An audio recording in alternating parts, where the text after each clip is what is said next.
Hey guys, and welcome back to the Boxing Wrap. It's come to the end of fight camp, and I'm delighted to be joined by Kenny. Kenny, what's your thoughts on the last fight camp show? Yeah, so Sean, mate, I'm looking forward to it. The only problem is I have to pay for it. So yeah, I mean it's not like I won't, but yeah, looking forward to this one. Looking forward to a few fights on here. So, what about yourself? Are you looking forward to it as much as I am? Yeah, yeah. The only thing that I would say apart from begrudge and pain is the lack of depth on the undercard. Oh, okay, there's four big names on the card, but other than that, yes, it's uncertain with what's going on, but I'm not sure it's a pay-per-view card. Yeah, I tend to agree with you there. The thing I think that Eddie Hearn is banking on is the last two fights being wars, right? Yeah, And I think justifying the pay-per-view price. And don't get me wrong, if they are very good fights, then it will just about justify them because the first the first fight between Katie Taylor and Delphine Persoon I thought was an incredible fight. yeah, And then when you look at Whyte and Povetkin, you can you think it's the battle of the left hooks as they call it. So you would think White's been in some great fights, Povetkin's been in some really good fights. So you think, but they're going to have to be really good fights in order to justify this. yeah, absolutely. And with the battle of the left hooks, as you say, given the fact that White and Povetkin could go in the first round, I doubt it, but it could. Yeah. I think their saving grace would be Taylor and Persoon being a war because with women's boxing, I don't think you really tend to get many knockouts, do you? No, no, but it's the thing about women's boxing is, and I was speaking to you about this last week, is it's seems to be a bit more. I don't want to say reckless. This is the word, um, but there tends to be a lot more swinging and not so much finesse Yes. as the men's boxing, and we saw that last week with Courtney and Ball, certainly in the first round, right, where Yeah. Shannon Courtney was, she was trying to end it in the first round and eventually you know, got caught and got put down. So Yeah.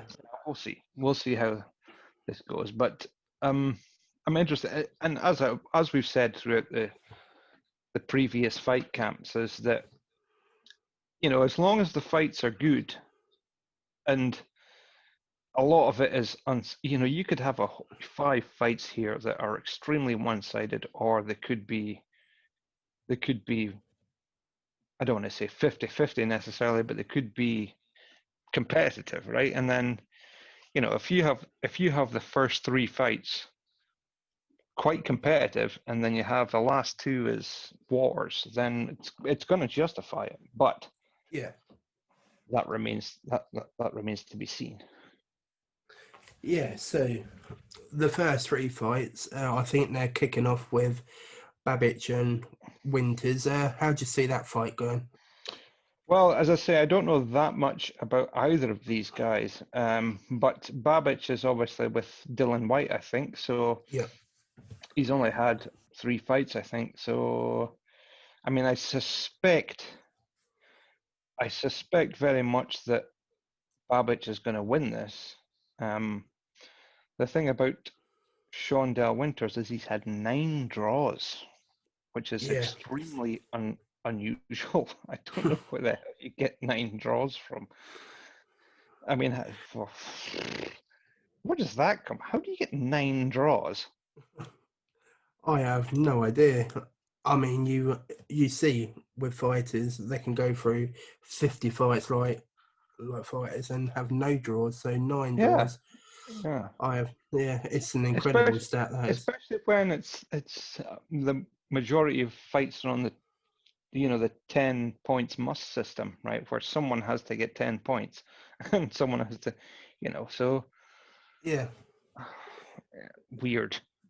yeah, and I think what's probably most staggering is it's not like it's at flyweight as well; it's heavyweight. So Yeah, yeah, it's definitely well. I think maybe the good thing about this fight is that Babic's all three of his fights he's won by knockout, and yes, Shondell Winters he has his um 12 out of his 13 fights that he's won have come by knockout. So good chance we could get a knockout in this fight. yeah. As long as it's not in So the first round, it'll be fine. yeah, I think I'm right in saying Shondell Winters books Joseph Parker in America. So I would say it's definitely a step up from what Babbage has faced so far. So Okay, so uh, yeah, I think certainly it's is. a good test for him. Do you know can you remember offhand what the outcome of that fight was with, I know Joseph Parker would have obviously won that fight, but was it a points or was it a knockout, do you know? Uh, I th- I can have a look, but I think it was a fairly late stoppage. Okay, no, I mean it's not a big deal. Yeah, so he fought him in February of this year. Of this year. Mm, Uh, yeah, so yeah, definitely a step up for Babbage. So we'll have to see how he well, the gets thing, on. Shondell Winters having fought Joe Parker would have been a very good experience for him. So yeah, we'll have to see. Maybe that's a bit more interesting than we thought it might be. Yeah, yeah. Yeah.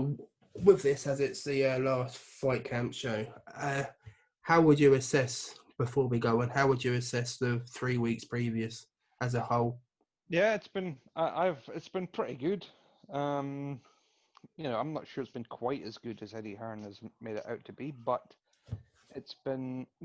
I've loved the setting, and the Yeah, way that that, that it's been done, and we've seen some really good fights on there, right? yeah. And I So think one thing for sure is m- maybe we didn't expect this before, but you would have to say that the women's fights have been sort of the best fights from the cards. yes, yes, certainly they've been right up there, and I've spoke before, and I've said before that uh, I'm not a huge fan of women's boxing, but the the boxing that I have seen has been very, very good, Yeah, and it only serves to turn me from a bit of a skeptic into somewhat less of a skeptic. So um, I think the women have done themselves very proud, yeah, and so let's see how. I can't see how Pursuit and Taylor won't be a good fight, but yeah. So props to the women in this, right? Props to the women's. yeah, They're, absolutely. so they're proving me wrong. Yeah, yeah, and I think that says a lot when people was maybe unsure when Eddie Hearn first sort of muted about putting women's boxing on the cards, but I think the last 2 or 3 years, I think that's opened a lot of people's eyes up to it. Yeah, yeah. I mean, it's been good. It's been really good, and you know, it's women's. If they can't grab each other's hair and throw each other around, then maybe it's not what you see on the street, right? No, It's no, it's definitely not. it's it's a lot. It's a lot of action packed, right? They've got shorter rounds, so they Yeah, can, so that they can go for it a bit more, and it's. I mean, I don't know. You can call me an old-fashioned kind of guy, but I don't like to see women fighting each other.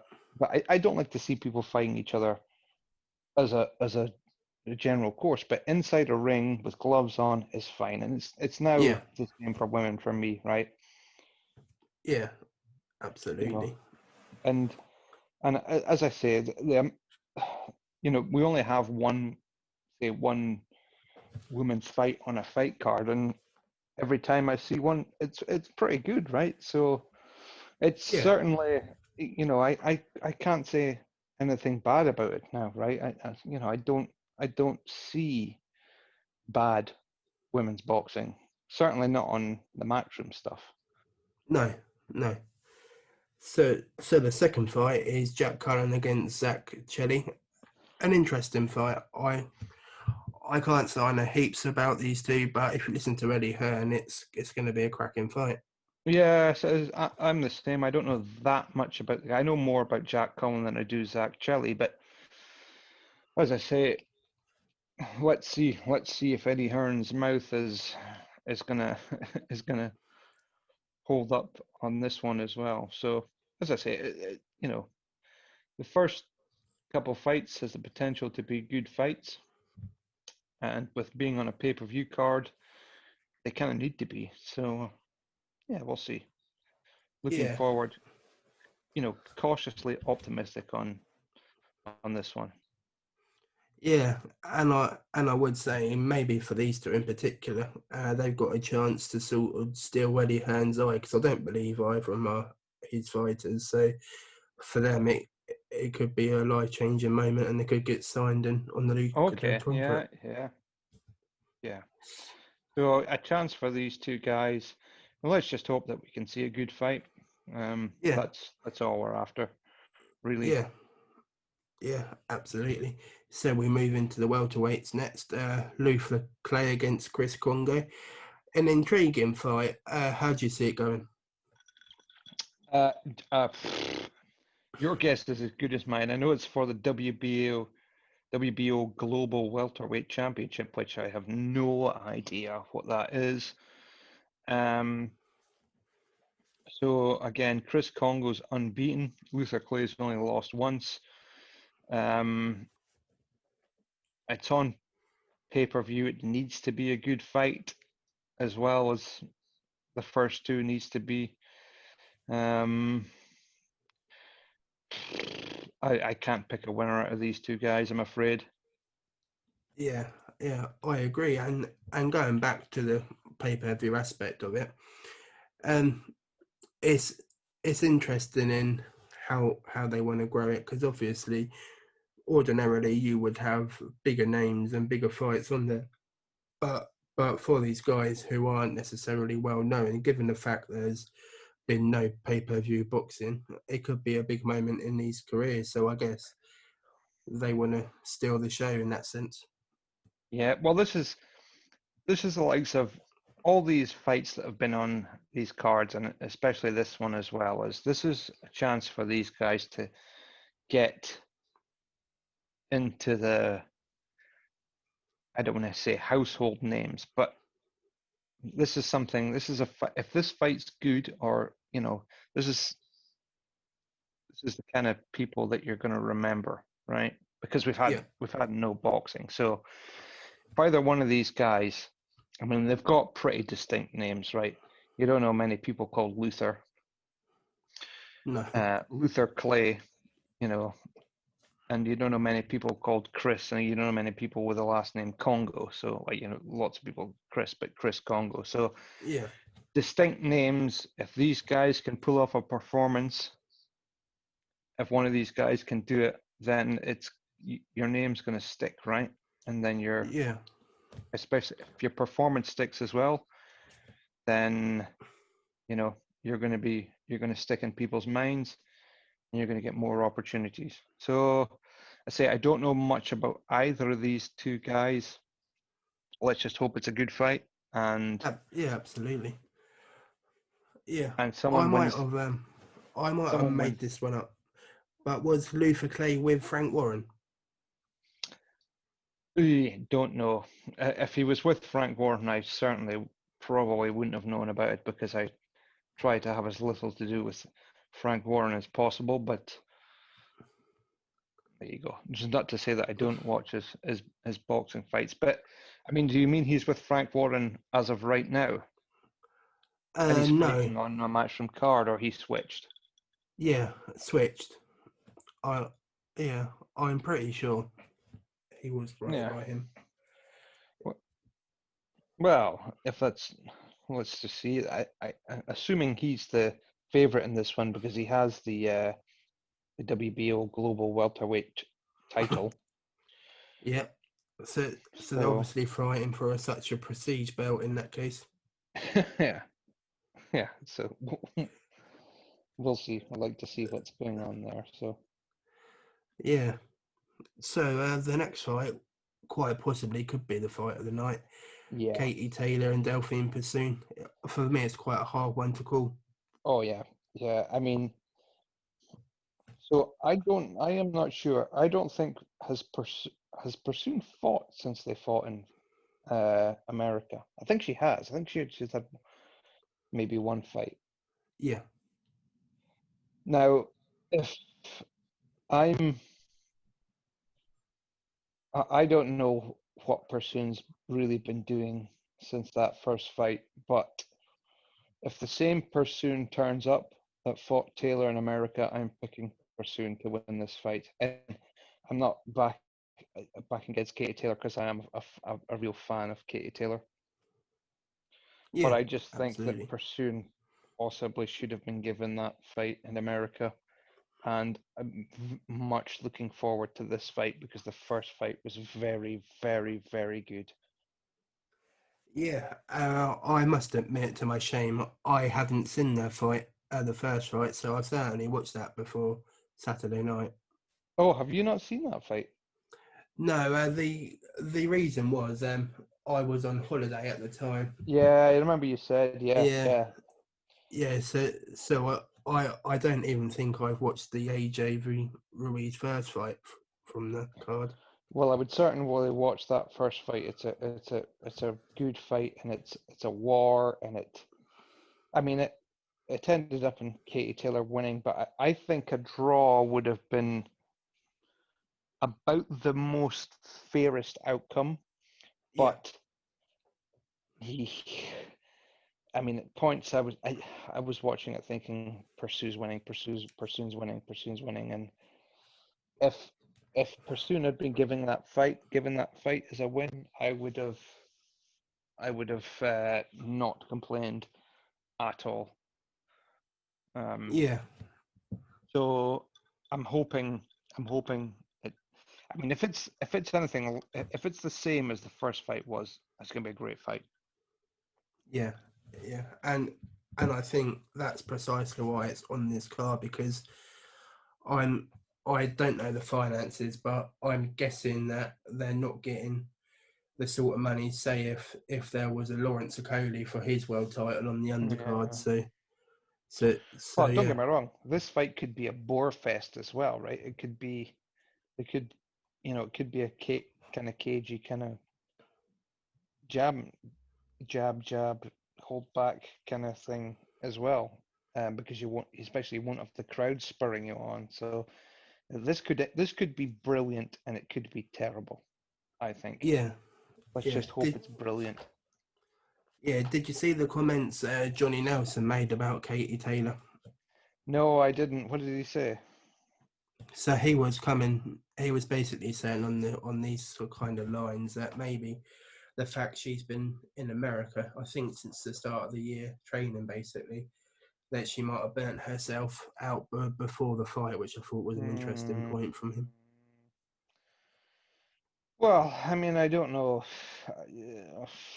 Is there any basis for that? Has she been training 8 hours a day every day for the last 6 months? I mean, what do we mean by that? What does he mean by that? Yeah, Okay, he, you're being in America. It's a flight back over from the States, yeah, and then you can get some sleep and you're refreshed. So I don't know, unless she's been training way too. No, I'm not going to give any credence to that whatsoever. Right? You can't. Or if she has burnt herself out, then it's her own fault. yeah, yeah, I'm not. No, I'm not. I'm going to dismiss that. yeah, right. I think that was one of these Johnnyisms that he comes out with now and again. Yeah, I mean, burn yourself out through training. I know that you train very hard, but you have precautions against this, right? The last week Yeah, before your fight, you you completely tailor your training down so that you're resting more than you are training. yeah, yeah. I certainly think that was maybe a throwaway comment from him that he didn't put much thought into. Yeah, well, I hope. I hope. I think he was maybe just trying to make excuses before the fight. Yeah, yeah, could be, could could well be, and yeah, so I'll certainly watch the first one, but before the weekend, and as we've discussed, I think it probably will be the fight of the night. But you never know with the heavyweights where we come on to now. Whyte v Povetkin. How do you see it? Yeah, so I am gonna. I've been mulling over this one because ordinarily I would pick Dillian Whyte to win this fight, Yeah, and I would pick him to win it on points. But as you see with the uncertainty with Dillian Whyte, with him changing trainers, and then now he's got Dave Caldwell in his corner, which I don't really see. I think it's just going to confuse things a bit. I'm still going to go for a Whyte win, but you know, there's every chance Povetkin could win this fight. yeah, Um, and if he does, I mean, can you imagine the implications for the heavyweight? If Povetkin wins this fight, he's mandatory for Tyson Fury. Um, yeah, or Tyson Fury versus Wilder. So see, it's tough because Dillian Whyte's last fight was against Marius Fact, in which he was a hell of a overweight, and so before that, so Whyte hasn't had a real test like this for a long time. yeah. You would have to say since he fought Oscar Rivas.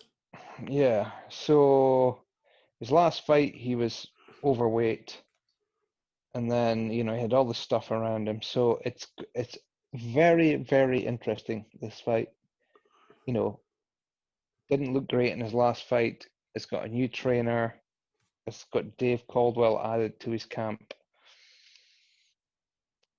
We're just going to have to see it. It's difficult. It's difficult. We're going to have to see how this one pans out. I don't think Povetkin's going to knock Dillian Whyte out. If I don't think that's a because Whyte's as tough as they come.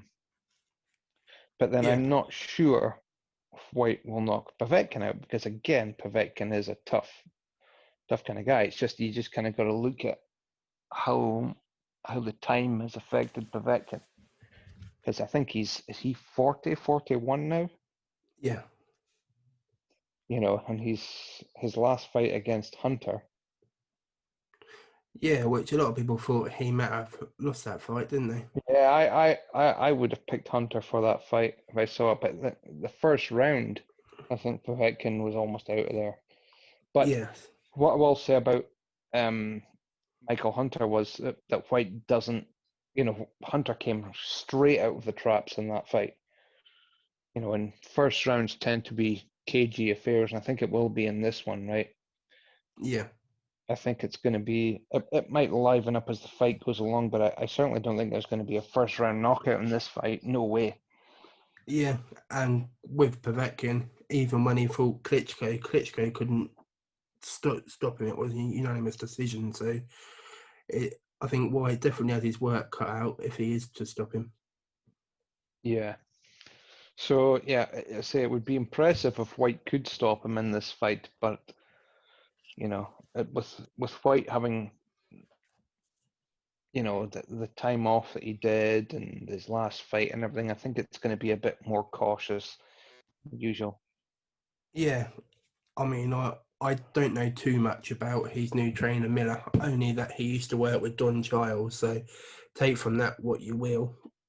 But I've got a feeling, and I don't want to downplay this. I've got a feeling this isn't going to be an amazing fight. I've got a feeling that Whyte's going to try and box a lot more in this fight. yeah, yeah. I don't know if you see the little preview that Sky done with our favourite pundit Matt Macklin and Jones.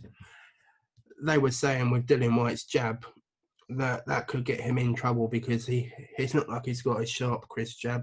It's very telegraphed. So Yeah, You he could be in trouble in certain He could moments be. in He this could fight. be. I mean, Povetkin's a getting close hooker kind of guy, right? So you you throw that jab out, and if he gets under it, then you're in trouble, right? Yeah, Because once you throw that jab out, if he moves in at the same time, and you miss the jab, he's already on the inside, yeah, and then you can catch something. So we'll see. We'll see. It's certainly an intriguing one. I say I don't think this is going to be an absolute war. It could get to that stage at points during the fight, but I don't think it's not going to be a Chisora Whyte fight. no, no. And as you were mentioning with the jab, I can see Dillian Whyte going down a bit like how David Price did with Povetkin. Maybe not as Yeah, heavy, but I can see yeah. that happening Well, in this fight. that was incredible. It's one of the craziest things I've ever seen.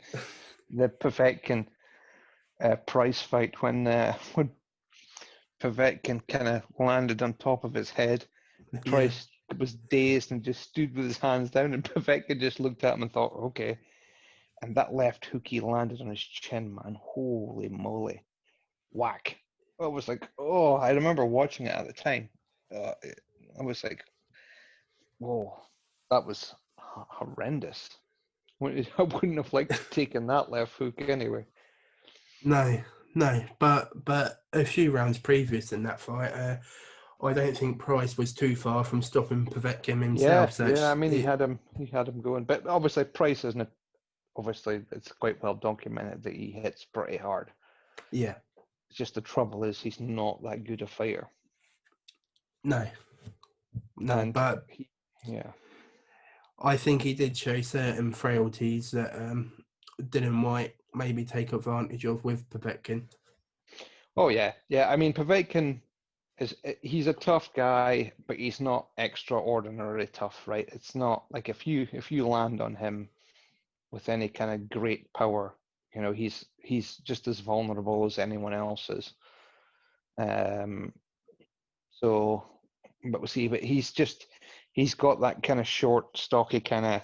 I don't want to say like Mike Tyson because Mike Tyson's Mike Tyson, but he's got that chin down, hands up, hooking kind of a thing. So it's quite tough to unless you pull out a strategy like when Joshua fought him, it was jab to the body, jab to the body, jab to the body, let him get his hands down a bit, and then land one on his chin.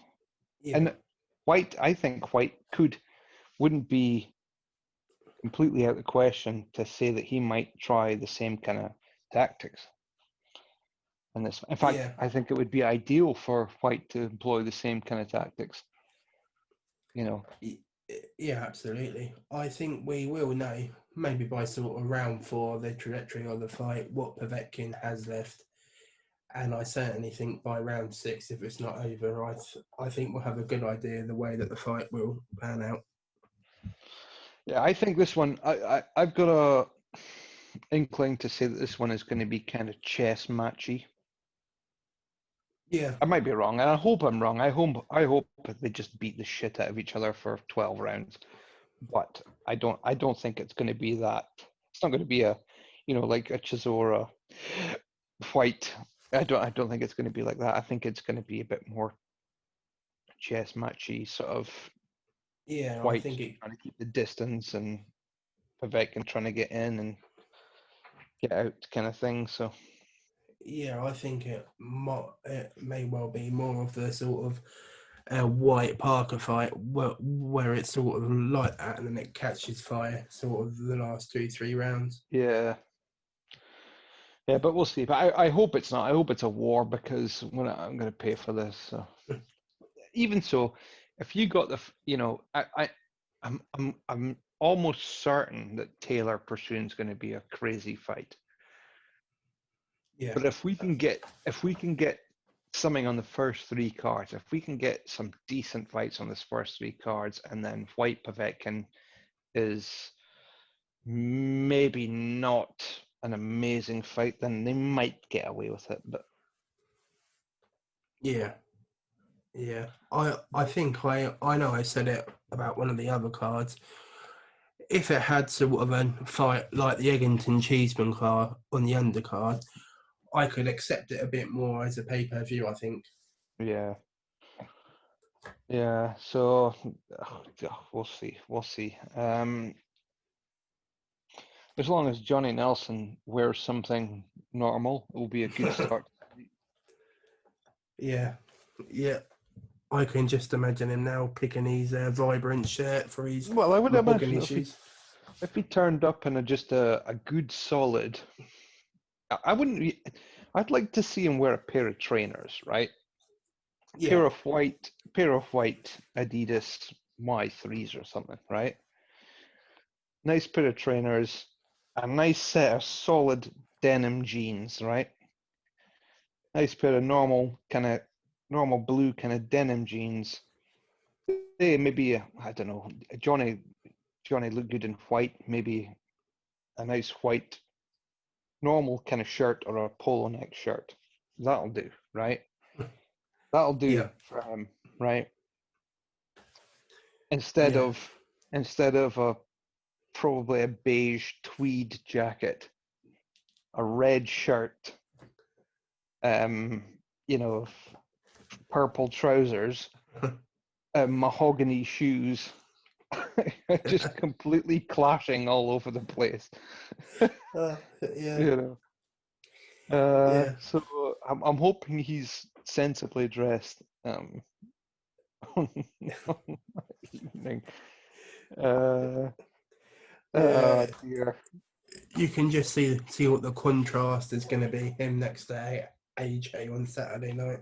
Oh, but AJ will be dressed and AJ dresses pretty well, right? And I don't mean pretty well, like, and I don't think like AJ turns up and like, he'll have like dark tracksuit bottoms on, dark top, maybe a cap or something. Just not obviously AJ's going to be better dressed, right? He'll have AJ will have jeans or like a pair of like suit trousers on with a shirt, like normal, right? He's not going to come up. He's not going to have a suit jacket with a bow tie and you know, Johnny Nelson's crazy, man. But Yeah, hey, I mean, each to their own, right? I would criticize the guy because I may be only jealous because I couldn't pull it off. yeah, yeah. I don't think my fashion tips will get anyone any awards anyway. But I like to see people wearing trainers. I don't unless it's unless you're a red carpet event that you have to wear a tuxedo or something or a suit or something. I'd like to see people turning up in a nice white pair of brand new sparkling Adidas, whatever it is that they've got on, Yeah, pair of jeans, or if it's warm. I don't know what the weather's like with you right now. I mean, it's like hold on, in Scotland we're up at nearly 20 degrees here, man. So like I'm walking about in shorts here, so I wouldn't, if you guys, if Johnny Nelson piped up in a pair of 3/4 length shorts, trainers, a nice wee kind of polo neck, a nice wee polo neck, maybe a Hugo Boss or something on, that'd be fine, absolutely fine. yeah. I mean, the weekend it's due to be 22 degrees, so a decent day for it. Yeah, yeah. So forget all of just forget all about these suit jackets and stuff. Just get up, even a t-shirt tucked in, a pair of shorts, nice shorts, dress shorts, t-shirt tucked into your shorts, pair of trainers, happy days. That's fine. That's absolutely fine. Yeah, absolutely. You would have thought there would be some sort of leeway with them being outside that they wouldn't have to wear a suit and whatnot as well. Yeah, I don't know. Sky surely don't impose a dress code, right? No, I wouldn't have thought so. And I don't. People don't turn off because of what you're wearing. No. So I think you can. I think there's I think there's there's so much you can get away with. Yeah, absolutely. Yeah, I think they just do it because for however many years previous it's been the case. So I think it's well in their mind it's the case. If it's not broke, don't fix it. Yeah. I mean, I don't know. I don't know. Maybe they are. Maybe Sky are saying, look, we're something kind of smart. Um, I don't know, but depends what your definition of smart is, right? Guys say, Johnny, wear something smart, and he turns up and says, I'll just wear 8 bits of clothing, and none of them are the same color. So, Yeah. there you go, right? I don't know. I don't know I don't know but I think I mean, they're not, they can't take it as far as telling people what to wear. I mean, they can say look smart casual or just casual or whatever, but you can't, because you look at what Anna Woolhouse wears. One minute she's on there with a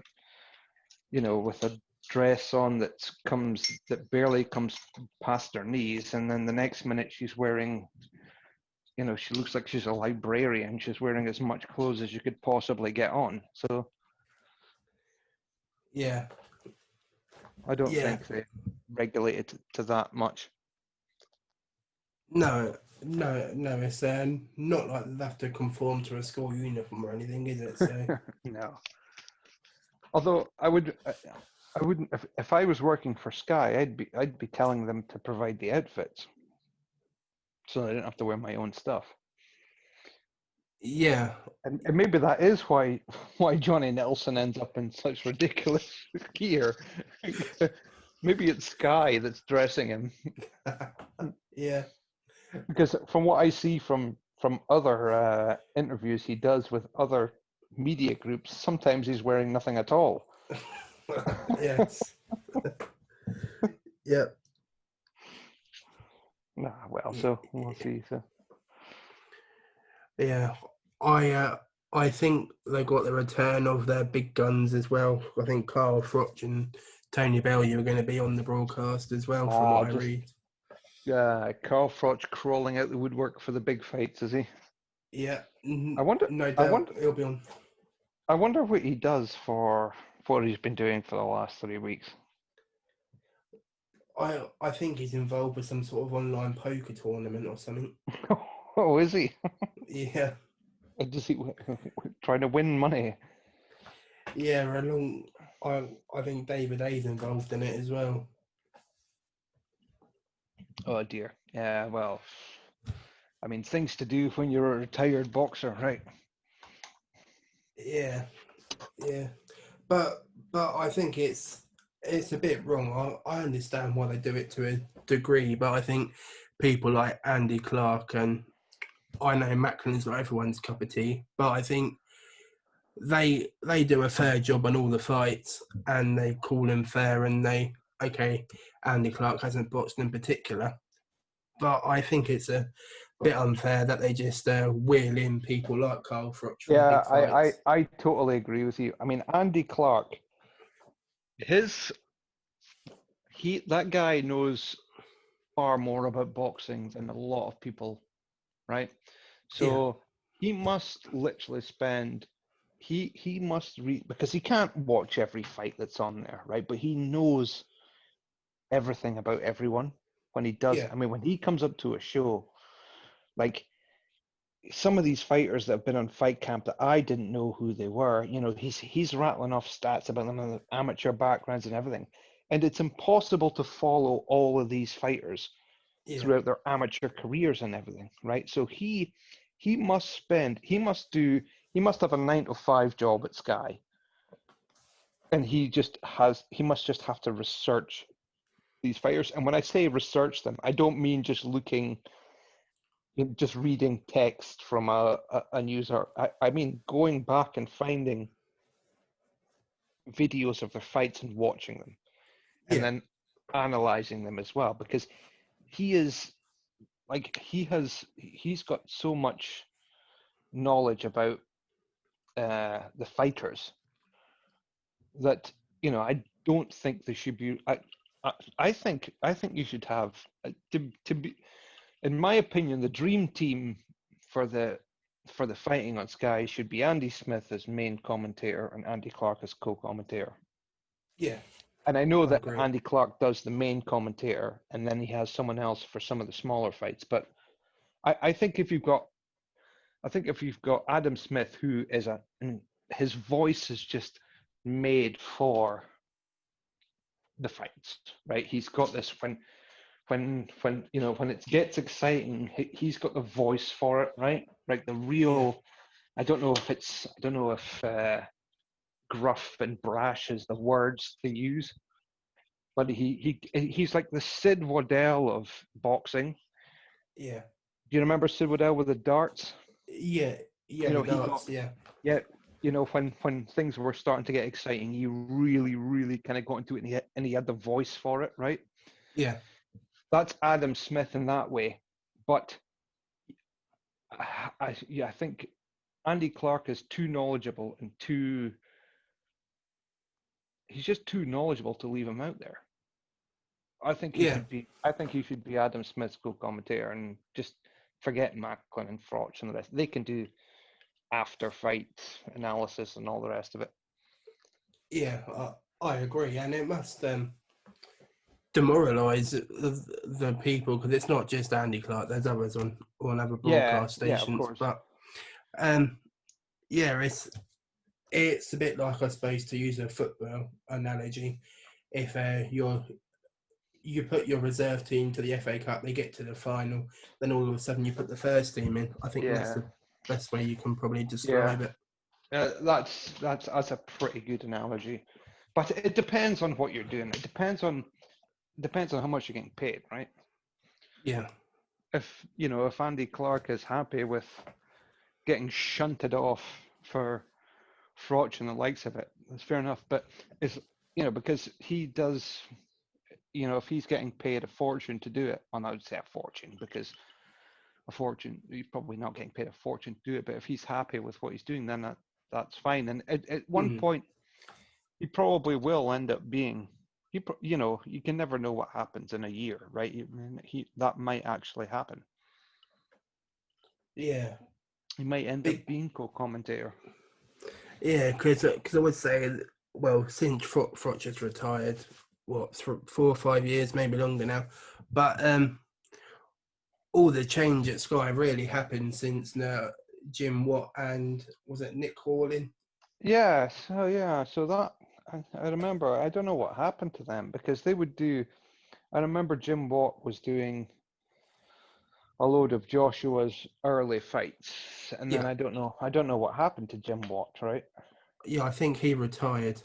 Uh, Yeah, he because was he was in he was in an episode of Still Game. Do you ever get that down in England, Still Game? yeah, I believe so, but I've never watched it. No, it's hilarious. If you can, well, you kind of need to have a bit of the knowledge of the Scottish language, but once you can understand that, it's literally the most hilarious program. One of the most hilarious. It's. I would say it's. I know we're going off topic a bit here, but who cares? We can cut this out if you want. But I think it's probably the funniest British program since Blackadder, I would say. Okay. And not that you can compare it because it's different. But if you're from Scotland, that show is hilarious. And it'd be hilarious if you're from any other parts of Britain because it's Scotland and England aren't that different. People, you look at people and say, people are saying, oh yeah, we're Scottish, we're totally different from England. Well, it's not. The culture's not that much different at all. So, Still Game's a program about old age pensioners. And Okay. what you will find is the same things happen to your old age pensioners in England as they'll do in Scotland. Yeah. And it's hilarious. If you can, if you can get round the language, it's hilarious. Yeah. Okay. Yeah. I'll give it a watch when I've got a bit of time. Yeah. So it sounds quite good. But yeah, going back to the Sky thing, I I think they definitely lost the trick. Obviously, we don't know the circumstances in what Frotch's contract is and whatnot. But yeah, it just seems a bit unfair to me. Yeah, I totally agree. And it must be a pay as you play kind of thing, right? They say pay as you play, but pay as you come on. But no, I think the likes of um, I think it's incredibly unfair. And for me, it doesn't. This isn't a make or break thing for me. This isn't like a, if I'm thinking about whether or not I'm going to buy a pay-per-view show, Yeah, the fact of Carl Froch is on it or not doesn't make up my mind for me. It's not even something I bring comes even into my consideration, right? I think here's the fights. Am I going to buy this or not? yeah, I don't care who's commentating. Now, when you get to fight night and it comes on, and you think, okay, well, such and such commentators are on are better than others, then it might make things a bit better for you. But it's not for me. It's not a big deal. no, no, So I don't think Sky should be thinking that they should have bigger stars and then quote stars on there than they should have their regular commentators. I don't think that makes any difference whatsoever. And especially with, I would much prefer people like Andy Clark on there because they've done the research, right? yeah, And don't absolutely, get me wrong, the likes of Froch and that may have done the research, but I don't see why you've got to go and get Froch on when you've got a guy that's just as good sitting there and it doesn't really make a difference to the overall show. And I'm not saying that Clark or Froch don't make a difference because they do, but it's not a is anyone going to sit there and think, well, there's a pay-per-view on Sky tonight, is Carl Froch on it? No, well, I'm not going to buy it. I don't think that comes into anyone's thinking, surely. no, But if it does, I'm sorry, if you're losing that guy as a customer, that should be nothing to you. You shouldn't deserve to any time lost over that guy. yeah, yeah. But yeah, we'll just have to wait and see how that all pans out. But yeah, I I guess from Sky's point of view, they probably think Froch can add to the pay per view some numbers somewhat. I disagree myself, They but they maybe do. They maybe do. And as I say, I would completely agree with you in disagreeing. I don't. It's all about fights, and yeah, I would much prefer a guy. Because I love Andy Clark, right? I think every time he's on, I mean, I don't love him in a literal sense, but he always has the knowledge, right? He's always in there. He's always giving background, always giving knowledge, and so I like to see the guy on there, right? yeah, But it's not something. It's not replacing him with a star, an ex boxer. For me, doesn't it can't generate any more pay per view buys. And if it no, does, I mean, I'd be astounded if yeah. it did. And unless there's a great big Carl Froch fan club that we're not aware of, I don't see how it adds to it. No. And don't get me wrong, I don't have anything against Carl Froch, and if they want to have him on, that's fine. I just don't see. I just, I, again, I'm going to say, if Carl Froch was here in my living room, I'd say, I'd say the same thing to him. I'd say, well, look, I'd much rather Andy Clark was on there than you, mate. I'm sorry, Yeah, yeah, So Yeah, the only pundit I would say that adds actually something to the commentary and to the show for me, uh, and that's in America where they have like Paulie. yeah, Paulie Malignaggi, yeah, Yeah. because he can put things so like eloquently from both sides where you don't really get that from our guys, I don't think. Yeah, I mean it's a different perspective on things. Americans coming over and commentating on UK fights.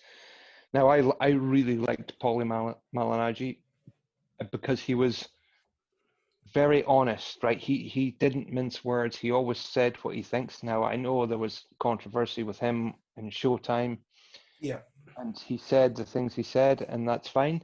But at the same time, I wouldn't like to see the established people on Sky, like Andy Clark, made way for Paulie. But I have to say, of the stars that Sky had on, he was the best one, and I would yeah. like to see him on again. I don't think Sky will do it in light of what has happened, but I just think Sky could do themselves a big favor and have him on. Yeah, the one thing where I don't think it worked quite well with him, I think it may have been an AJ fight a couple of years ago, but do you remember when they had, I think it was Macklin, Smith, David Haig, and Froch and Malignaggi all at the same time on the commentary, Okay. and they were just talking over each other and it was terrible. Yeah, yeah. If you have too many, it's too many cooks spoil the broth. I don't know if you know Yeah, that saying. yeah, So you know you don't want to have too many people on, but you know, I like I I don't I, I don't certainly I don't want David Hay on my TV. Now that's not just to say anything as him as a boxer. I just don't like the guy. Um, I don't think he has quite the voice or the personality for boxing. That's just my own opinion. I'd much rather have Malignaggi on there than I would Hay. Um, and Hay as well. Hay's doing all this stuff on BT, I think, is he not? yeah, yeah.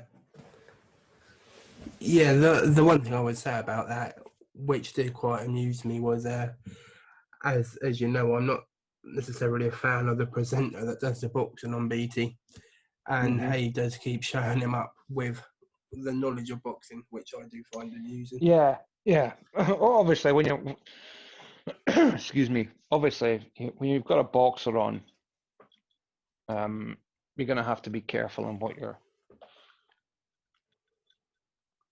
you're doing, and that's what I think Sky having someone like Andy Clark benefits them because the guy clearly knows what he's talking about and does his research. So Yeah, when if you have a boxer on and they're yapping away, yapping away, yapping away, your co-commentator knows exactly what you're talking about. yeah, And he can and and he can say things to fighters that even they've forgotten and bring things up that even they don't know about. So it's a shame. It's a shame. I it's a shame for. I think I think the viewer loses out overall, right? yeah, absolutely. I Yeah, think. and I suppose the other bit of news that's come out, I don't know if you've seen, but the BBC are trying to come back into boxing. Have you seen much of the No, news I that's come have out? not. So what are they Yeah, up to? well, I don't know how far it will go, but have you heard of the American boxing sort of reality type thing, The Contender? Yeah, I've seen the Contender before. Yeah. Yeah, so from what I've read, the BBC are in talks with Tyson Fury to do a show like that. Mm. Yeah, we already have these shows, right? And I know they're in America, but are they going to do a British Contender? I believe that's the sort of plan that they're working through. Well, the only problem with the BBC is they're incredibly. So the BBC restricts itself in its the way it does things. So they're gonna have to have X amount of this. They'll probably have. You probably have to have a transgender boxer on there, right? Yeah, They'll have to have a certain amount of. So it's gonna be terrible, right? They're gonna yeah, have X amount of ethnic minorities. They're gonna have X amount of um, gender. I don't know what you would call it.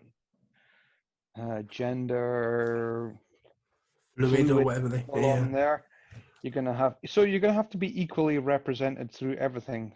So you probably have, like it's gonna be terrible. They'll probably try and do a women's category, in which case they'll have a man who is now a woman beating the shit out of women. I don't think they can do it. If it does go, I don't think anyone will watch it.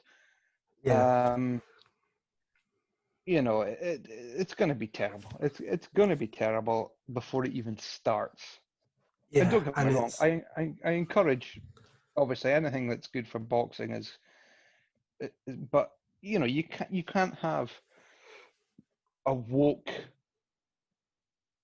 extremely liberal corporation having a show that involves people beating the shit out of each other. And for me, it's just not going to work. They'll probably have, you know, they'll probably have the fights as soon as someone lands a punch. They'll probably stop the fight. yeah. And from what I've seen of the show in America, it's kind of I think I'm right in saying it's sort of like a reality sort of mix, like edgy, where you don't know if it's going to kick off in the house or anything like that. And I think the BBC would just almost water it down to completely be the opposite of what it should be. Yeah, so I'm not a fan of this whole reality boxing. You spend 20 minutes of people doing not very much, and then the last 10 minutes of the program is a fighting, is people Yeah, fighting, right? Do a show, right? Do an actual show. Have people fighting, and that's it, right? yeah, I don't care where someone's come from. I don't care how hard they've had it. I don't care. Just we like to see people fighting, and that's it. yeah. And I was even surprised with how the BBC have had Tyson Fury in the news, sort of front and centre of when he has messed up, that they would want him to host it of all people. Also, it just seems a bit They shoddy to me. wanted they wanted who to host it? Tyson Fury. Oh, because Tyson Fury's he doesn't have anything else to worry about, right? Yeah, Do you know what I mean? Well, I mean, fair enough. Like, you do what you do and stuff, but I don't want to see Tyson Fury hosting a contender on the BBC. I want to see Tyson Fury fighting Dillian Whyte yeah, or absolutely. fighting Anthony Joshua, right? That's what I want to see. Yeah, yeah, it just seems a What's he bit. going to do if he ends up getting knocked out by one of these guys, and then 2 weeks later he's got to do a show on the BBC? You see Tyson Fury turn up. Oh yeah, by the way, I've lost my WBC belt. I'll just do this program now. It's just I don't know. I don't know. Maybe I'm being a bit too cynical, but I don't want to see Tyson Fury. I don't want to see Anthony Joshua. I don't want to see Dillian Whyte doing programs about I want to see them fighting, right? And I want to see them all fighting each other as soon as possible. Yeah, I think you speak for nearly 99% of the boxing Yeah, fans when you get say that. Carl Froch. Carl Froch can do this BBC contender stuff, right? Or someone like that, right? They're Yeah, retired. They know a bit about boxing. They're retired. They can do this stuff. Don't get active fighters doing this stuff. Don't want to see it. I don't want to see, every time I see an interview with Tyson Fury, he's always going on about, oh, someone else won't fight me, this person won't fight me, that person won't fight me. Fight them, right? Make the fights, do the fights, get training. For an active fighter, if you should be training, then fighting, and when you're not training or fighting, you should be resting, get your time off, and then back in the training camp, getting ready for your next fight. Yeah, And then you absolutely. can do all this stuff when you're retired, right? Yeah, yeah. I would say someone, if they are going to run it, which obviously from us discussing it, I'd rather not. You would have thought they would have gone with a Bellew or a Frotch or someone of that ilk. Yeah, exactly. Get Mike Tyson to do it, right? The guy's that bored that he's now fighting Roy Jones Jr. Yeah, on September 12th, of which I can't imagine how bad that's going to be, right? yeah, Then you've got people like that are starving to do stuff, right? Mike yeah, Tyson, one of the greatest fighters that's ever lived. I'm sure he'd love to do a contender series, even in Britain. Get him over. He'd love it. Absolutely love it. yeah, yeah. Absolutely. Doing Yep. this hot boxing with Mike Tyson stuff on YouTube where he just interviews people and they speak a load of crap about days gone by, right? They'd love to do it. They'd love to do it. Yeah, yeah. I agree. So, yep. So as we said at the start, fight count comes to an end. It'll be interesting to see what Matchroom do with their September shows. I'm guessing with no crowds likely, they'll sort of be in a studio, perhaps similar to what they've done with. Yeah, so it's all going to depend on where we go with crowds now, and a lot of that is going to depend on where the virus goes from now on from here. So if they can start to get some kind of audiences, then we might get back to something normal. But if not, they're going to have to carry on. And I think my personal belief is that we are going to start to have crowds again, even if it's in lower capacities, gradually building up to.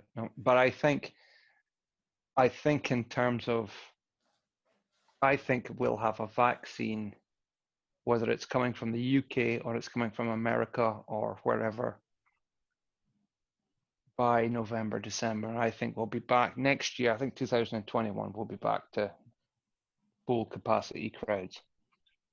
Yeah, yeah, I agree. Which will be great. I mean, to be honest, I didn't really know what to expect from Fight Count when it first got announced. Yes, it looked good. Yes, Eddie Hearn is Eddie Hearn, and he would sell it and hype it up as he has. But I think overall, I would say I've been pleasantly surprised by the quality of the fights, particularly as we mentioned earlier, the women's fights. Yeah, yeah, pleasantly surprised. It's been good overall. I say I've enjoyed the fights that have, enjoyed the cards that have been going on. Some of them, obviously, you know, they were built up as 50-50s and they weren't 50-50s, but they weren't, it wasn't as one-sided as it would normally be. Yeah, Um, and we did get some really, really good fights out of it. So I have been a bit surprised in that sense, but we'll see how the last week goes, and we'll see how things are going forward, because Eddie Hearn has said, even out with Fight Camp and the way the future is going, is that we need to make more fights that are not quite as once. It's not a case of you're taking a tune-up and that's it. It's a case of you're going into a proper fight. yeah, and I'm conscious about not making things too pro Eddie Hearn versus Frank Warren or Queensbury versus Matchroom. But the boxing on Saturday night, I mean, that was borderline embarrassing how the Frampton fight finished with him just waving his hand in the air. And Yeah, I mean, I'm like Frampton. Frampton's a great fighter, and the guy he fought is from the same city that I am from. Now, the yeah, guy's a decent fighter, right? So, but it just shows you. I mean, body shots, right? It's like you've got to if you at world level, and Frampton is a world level fighter, right, and has been for yeah, a long time. It just shows you it just shows you the levels, right? yeah, You can't, you can't.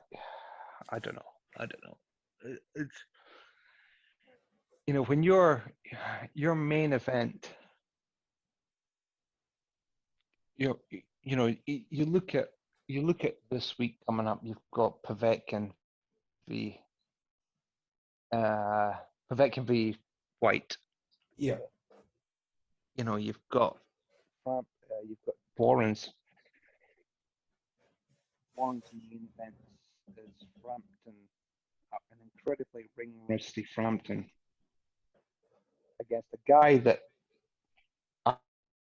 I'd heard of him. I know the guy. He's from the same city that I'm from, but I only know him because he's from my city. But no one else knew who he was. no, This is you're putting a world fringe world level now, because Frampton is fringe world level now, right? yeah, Fringe world level guy up against, and you might say the same thing about Povetkin. He's fringe world level, but that's not really the case, because Povetkin's been at world level for a very long time. yeah, absolutely. So it's night and day. It's night and day, and I don't know if you want to spend a little bit of time about going through this whole Warren Hearn card that he proposed that is just so ridiculous. It's unbelievable. I mean, I can't believe, honestly, I can't believe Frank Warren was seriously thinking that Whyte and Dubois would fight each other any time in the next year or even 2 Yeah, years. yeah. I mean, I've not watched the Ridiculous. It's absolutely ridiculous. Yeah, I mean, I've not watched the interview, but I've seen there's one with Dubois on IFL, I think it is, and the headline is that he'll knock White out. But no, I just can't see that fight happening anytime soon, like you say. As I say, I saw the headline, but I didn't watch the interview. Yeah, Not yet, anyway. But that's fine. You go on and you say you're going to knock someone out, and that's okay, right? That's what boxers are supposed to do. But to think you're going to fight him is ridiculous. Can you imagine? So you get to February next year. Just say Tyson Fury fights Dillian Whyte, which I personally don't think is going to happen. I think Fury's going to vacate the belt rather than fight Whyte. But say that he does. Say Whyte wins. Whyte's got the WBC belt in February. So his next fight is almost certainly going to be Joshua in August, right? Or yeah, September. So say Whyte wins that fight, right? Even if he wins or if he loses that fight, that's going to be January or February of 2022 before Whyte would even consider fighting Dubois. And he's not going to fight Dubois, because if he wins all those belts off of Joshua, he's going to have mandatories to fight. yeah, So absolutely. it's ridiculous. It's absolute. How anybody could think that fight is going to happen, how anybody thinks Dubois has earned that fight is ridiculous. Yeah, well, speaking of Dubois, he's got an opponent change for his fight at the end of this month. But Oh, does he? yeah, he's not fighting the German who was worse. He's fighting he's fighting an opponent that slipped my mind, but it's even more worse. So, I think they're still building it up as not 50-50 fight, but a competitive fight, which is borderline embarrassing. Yeah, I would imagine. Don't get me wrong. Everything I've just said about Whyte and Dubois, I actually like Dubois, right? Well, I like him as a fighter, right? I think he's a solid fighter. I don't hate the guy. No. I think he's doing well, but I just don't think that he should be fighting at world level right now. I don't think he's deserved it. And I'm not saying that he's, that we should just not let him fight at this level, but I don't think he's had the kind of fights that warrants you to be fighting for a world title and at world level. I think he needs to fight. I tell you what, put him up against Filip Hrgović, right? Yeah, I was going to mention him. Yeah.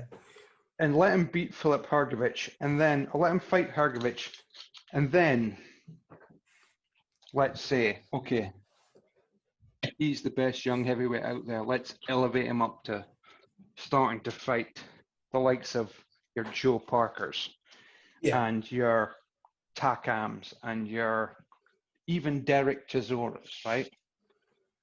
And then once he beats all them, if he beats all them, say 2 or 3 guys, then let's have him up against Whyte, Fury, Joshua at world level. Because there's nothing quite like earning a title shot, right? You can't, they've got, WBO's got him at what, number 2 behind Usyk? Yes, yeah. Right? Already? And it's like, how on earth could that be? Now, I know Joshua did it. I know Joshua had, he fought for the IBF title 16 fights in for there, but it was clear Joshua was far better than Charles Martin. Yeah. Yeah. And that was a world title, but do we think it was far better than the current title holders, Joshua or Fury? No, I don't think so. Right? That's not clear. Yeah. Even the Joe Jules fight that he's got coming up, I don't think that's a foregone conclusion like some people say it is. No, it's not. I believe Dubois will win that fight, but again, it's not clear cut. It's not like, it's not like when Joshua fought Charles Martin. Yeah. The overwhelming majority of people thought that Joshua would win that fight. Nobody thought it would happen in the second round. Nobody thought it would happen in the fashion that it did. However, it did. But Joshua, there wasn't anyone that thought that Charles Martin was going to win that fight. I don't think. No.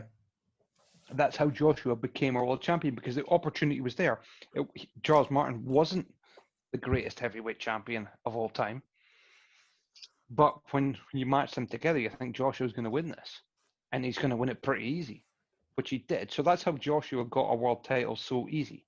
And I'm not saying that he didn't deserve to get it, but you can't have Dubois fighting at world level now when the world level now is totally different to what it was at the time when Joshua was fighting. Yeah.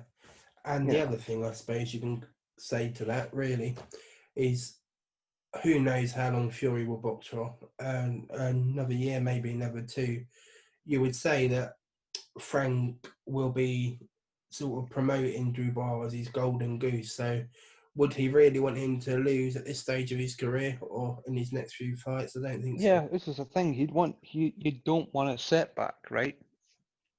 You don't, if you imagine he puts Dubois in with someone like Dillian Whyte and Dubois ends up getting wiped out, right? Yeah. That's not going to do Dubois any good. It's not going to do Frank Warren any good, especially if they put them up against an Eddie Hearn fighter and he loses. That's going to be horrendous for Frank Warren, right?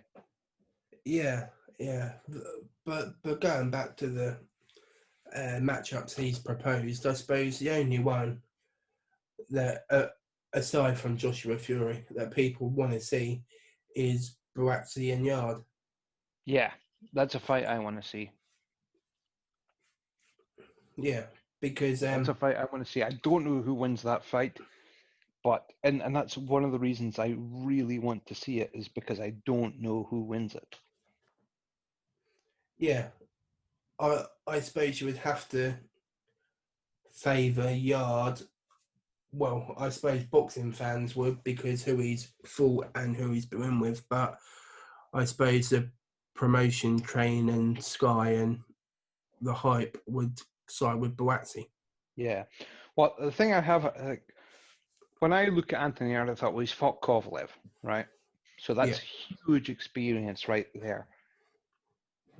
The only problem I have was that was bad experience for Yard, because although he almost had Kovalev out of there, the experience he had, that was, he completely tired himself out and then was knocked out by a jab, right? yes, Now that's good experience in the fact that you'll know not to tire yourself out anymore, right? You'll know that it's a 12-round fight.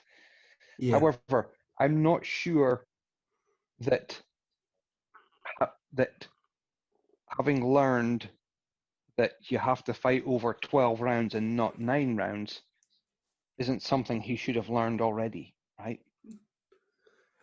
yeah, yeah. It's all very You, well learning it when you fight a world champion like Kovalev, but then that was something that you should already know when you're fighting at world level, right? It's a 12-round fight, it's not a 9-round fight. So for yeah, him to, the worrying thing for me with Yard is it's taken that long for him to know that, to figure that out, because he had nothing, he had literally nothing left. And Kovalev, although he has got one of the best jabs I've ever seen, knocked Yard out with a jab, and that's how badly Yard had gassed himself out. So yeah, it's worrying. It's worrying for me for Yard, right? The fact that he's gone into that, I don't know, was it 8th round, the 9th round, and decided to just give it all he had, and not thought, okay, there's extra rounds here. yeah. And I know a lot of people have plenty to say about. Is it Tunde, his trainer? Yeah, Yeah. yeah. So Tunde Ajayi. yeah, I think for a lot of people, the jury's out on him if he's a bit deluded or all there. I suppose really. Well, it's been a question for a long time. People have been questioning Tunde, right, Yeah, over this. And if they're still together, then you've got to question Yard on that, right? yeah, I agree. And if he's going to continue with this guy saying, well, because it was publicized that it was Tunde Ajayi that said to him, go all out in the next round. Yeah, So and then what if happened? you're gonna keep on going with a guy that's giving you the wrong advice, well, what perceived to be the wrong advice, you're going to keep on with him, then what's not to say that he's going to give you the wrong advice going forward? Yeah, yeah. So I'm guessing that they'll be lining up a Yard for the vacant WBO. I think he was due to fight for it anyway, wasn't he? Yeah. And with Buatsi, he's number 2 in the WBA. So, but the Well, champion is better I'd be love of. I'd love to see that fight. Is that do you say there's a vacant title there? Yeah, the WBO is vacant. Who gave that up? Do you know? Can you remember? Was it not Kovalev?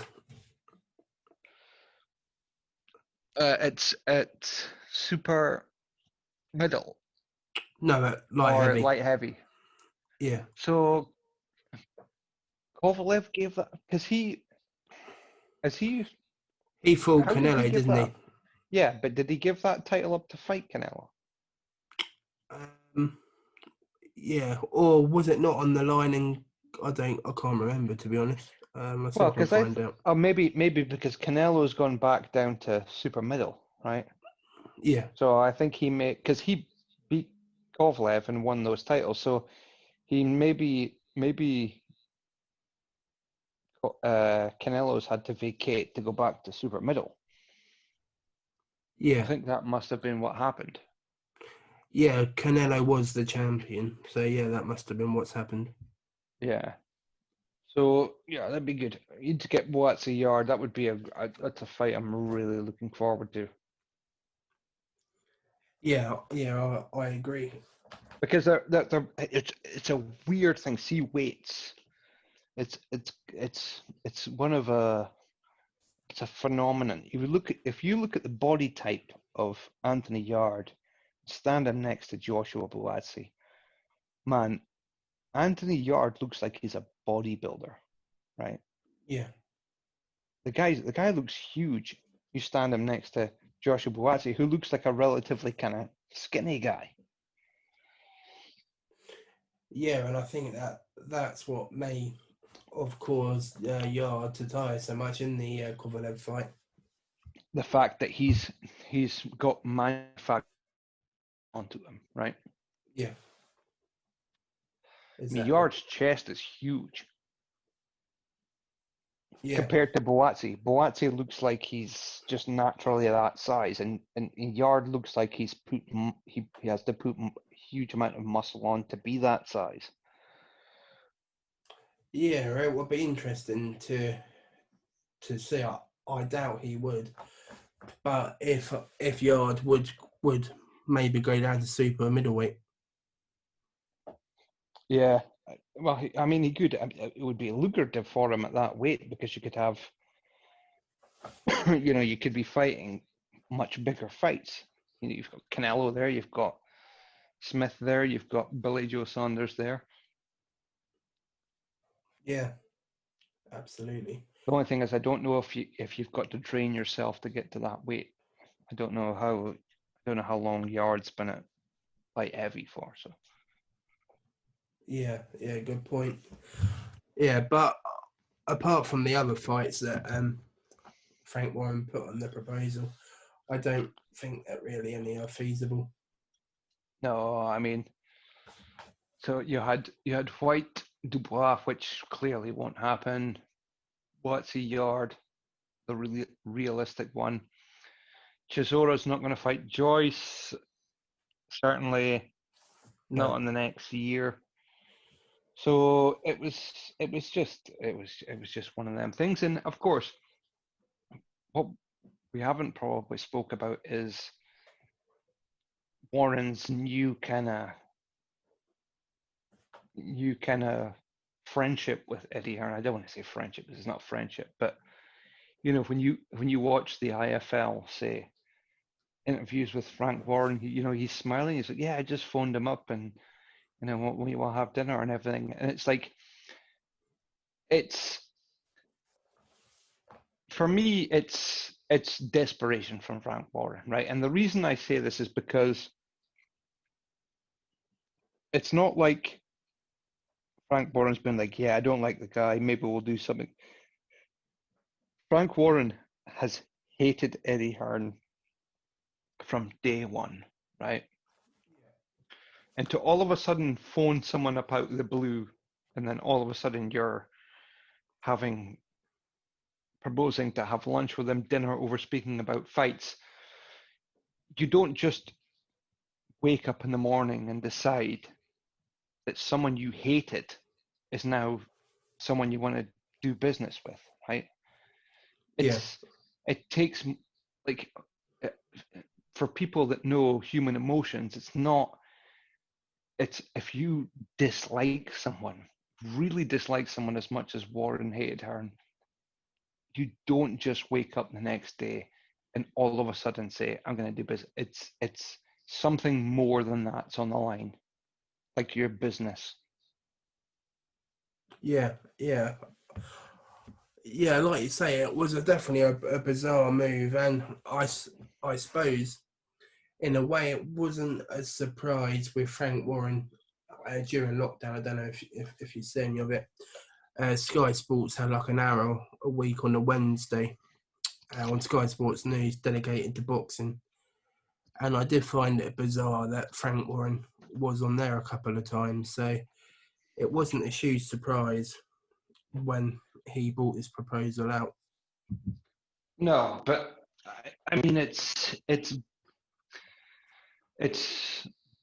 totally business driven by Frank Warren. This isn't in my opinion, this isn't all of a sudden, you know, let's just, Frank Warren just didn't wake up and think, okay, let's try and make fights with Matchroom. Just, my business is doing well. Let's try and make fights with Matchroom. He's woken up and thought, shit, we're fucked here. We need to try and make fights with Matchroom, right? Because everything I've seen from Frank Warren leading up to this about Matchroom is negative. He slagged off all of Eddie Hearn's fighters, and it's clear that Warren hated Hearn, right? It's clear. If anybody doesn't know that, then you don't know anything. So to make this big a U-turn it smacks of, it smacks of my business is in trouble. Let's try and make these fights. And don't get me wrong, it might be a good thing, right? But yeah, and he's never going to admit that. But I don't think he's fooling anyone here, right? You don't just go like, Sean, if I hated you, right? Just say me and you didn't get along, and now all of a sudden we're doing a podcast. It just doesn't happen. Like, oh yeah, the guy's a dickhead. All of a sudden we're just doing it. I do it because there's something for me to gain there. It's not. I don't just all of a sudden do a huge U-turn because I feel like it. Because so. yeah. So it's and that's fine, right? But what's gonna happen is, I can tell you right now, and I might be wrong, and it's gonna come to a point where some of these fights can't get made, or most of the fights can't get made, and then Frank Warren is going to go back to hating Eddie Hearn. He's going to have so many negative things to say, and then we're just going to sit and say, "I told you so." Yeah. I don't see what Eddie Hearn gains from doing this, but obviously you can see why Frank Warren wants to do this, because I think he's sort of, to a certain extent, up the creek with no paddle now. Yeah, but I think Eddie Hearn has got to. There's some genuine fights there, right? There's some genuine fights that need to be made and can be made. And obviously, Eddie Hearn, for a couple of things. A, he is a very good business guy, right? He knows when business makes sense. And B, he doesn't want to be the guy that looks like he's being a dick, right? He doesn't want to be the guy that's going to turn around and say, "Do you know what? No, it's not happening," because then people will say, "Well, Frank was trying and you said no." Yeah. As much as you'd like to. I think Eddie Hearn would much rather just say, "Frank, no." I think he can't do that without A, looking like the bad guy, and B, losing out on some business, right? Because there are a few fights on there that can be made. Yeah. But I think the other interesting part to this is the networks, because I can't see Sky wanting to even do a co thing with BT, for example, Buatsi and Yard, when the numbers BT pulling aren't there, but BT will get a huge amount out of this because the attraction Buatsi gets to Sky. So that's definitely... that's going to have to be something they're going to have to work out, and it's another stumbling block in the deal, right? Because, okay, yeah, you say we can make Yard Boazzi, but which platform are we going to put it on? And then Frank Warren might say, well, we'll put it on BT because I suggested the fight happen. And then Hearn could say, well, we'll put it on Sky because it's going to get more numbers. And then you're locked there, right? I think the only way they can do it is a co-promotional, a co-broadcasting deal. And I think that would be the best thing, because if they can agree to that, because you can have it on Sky and then you can have it on BT as well, because you'll get more viewers overall. Yeah. The only problem is they're going to have to work out whether Queensberry takes just the BT money and Sky takes just the Sky money. Matchroom takes just the Sky money. Yeah, and I guess the other stumbling block would be if it's like an AJ situation in his early career, and in the fact that I'm guessing with a high profile guy like Barazzi, he may be on a contract where such he can only fight on Sky Sports, and he couldn't. Of course, yeah, you might have contractual issues in there. Yeah, so Well, they could maybe do a thing where if they could get a couple of those fights agreed, then they might say, okay, well, Sky can have the Boazzi Yard fight if we get the Andrade Williams fight, something like yeah, that, right? yeah, and I don't think that will really be any sleep lost to Sky losing that fight, because I'm guessing it would probably take place in America. Yeah, so they might have to put that on. Yeah, yeah. So it's complicated business. That it's not just a case of, when it's not as easy as Frank Warren just putting a card out on Twitter that says, yes, we can make all these fights. You've got to have it. And people don't like to hear about this. People don't like to hear about the politics of boxing.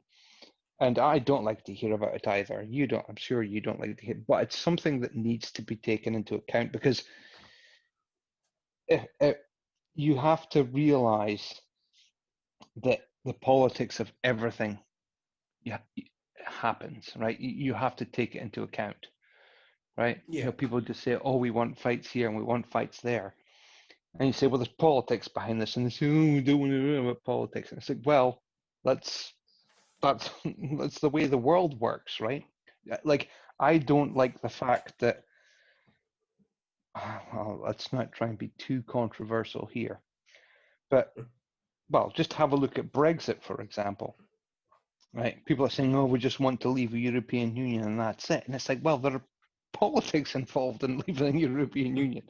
Oh, well, we yeah, don't care if we just want to leave. And it's like, well, people have got to work out trade, they've got to work out immigration, they've got to work out the next thing. It's not as easy as just coming out of the European Union and that's it. You've got to work some stuff out. So yeah, absolutely. you've got to realize that there are politics involved in that. Yeah, and I think maybe it's a sign of the times with Warren, but I just, after him, as you said a few moments ago, seeming so desperate, I wonder maybe if he's coming to the end of his shelf life as a boxing promoter. Yeah, I mean, he is. I mean, I expect the next 5 years. I mean, I think he's got a son that's maybe going to take over this, right? Yeah, But Frank Warren's now. And don't get me wrong, he looks incredibly good for his age, but he's getting past. I mean, did you see?